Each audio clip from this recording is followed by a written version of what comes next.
No, my daughter doesn't go to Specsavers. You're having a laugh. My sister goes to Specsavers.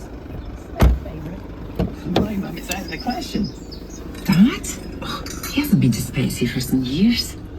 If your loved ones can't make it into a Specsavers store, it's easy to arrange home visits. Our opticians